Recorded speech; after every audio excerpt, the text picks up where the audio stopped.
Vous écoutez un podcast de EJR Radio, la radio pour tous.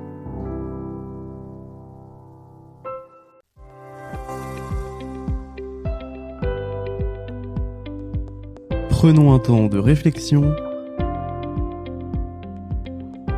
avec la pensée du jour.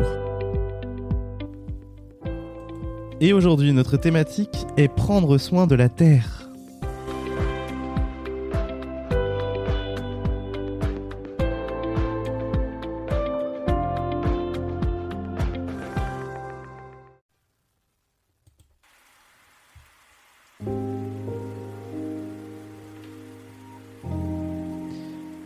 Et ce soir, comme à notre habitude, nous allons être guidés par un verset qui se situe dans Matthieu 18, au verset 18, et qui nous dit « Je vous le dis en vérité, tout ce que vous lirez sur la terre sera lié dans le ciel.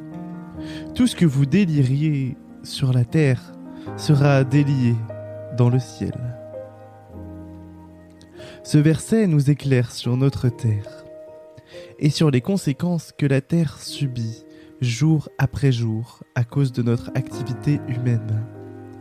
Ce verset nous montre que nos actions sur Terre ont un impact dans l'atmosphère, mais aussi plus généralement dans les cieux après notre mort. Notre Terre, lieu de notre habitation, de notre développement, lieu de nos rires, de nos peines, lieu des animaux et des plantes, notre Terre souffra. Alors qu'aujourd'hui signe le jour du dépassement des ressources que peut nous offrir notre Terre souffra. Alors que le réchauffement climatique n'est plus une lubie de scientifiques, mais une réalité vécue par tous, peu importe où nous nous situons sur Terre. Alors que les saisons n'existent plus, que faisons-nous ?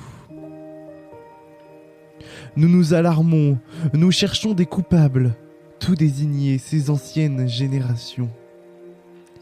Et pourtant, est-ce que nous changeons les choses ? Pour moi, la réponse est non.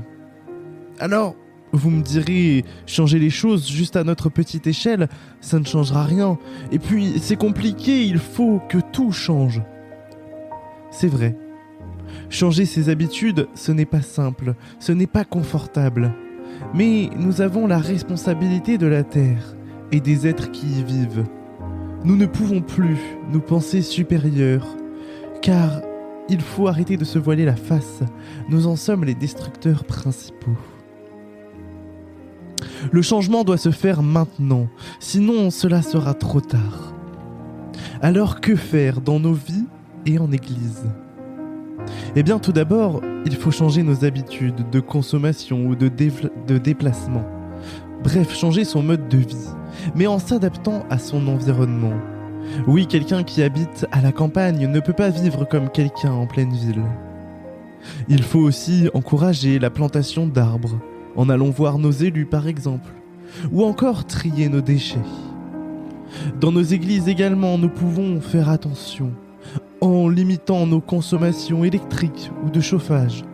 Nous pouvons aussi demander aux conseils presbytéraux de réfléchir sur l'isolation des bâtiments ou encore de s'engager dans le label Église verte. Nous pouvons aussi simplement porter ce désir de changement et cette prise de conscience dans nos prières. En tant que jeunes, mais aussi en tant que moins jeunes, nous avons tous, à notre échelle, quelque chose à dire, quelque chose à apporter pour sauver notre planète et sauver la création de notre Dieu. Cette création si belle, si merveilleuse, dont il nous en a donné la responsabilité. Alors ensemble, soyons le moteur de ce changement et prenons soin de cette terre, terre qui nous a vu naître et terre qui nous voit nous grandir. Alors grandissons ensemble et apportons à notre terre un peu d'apaisement. Amen.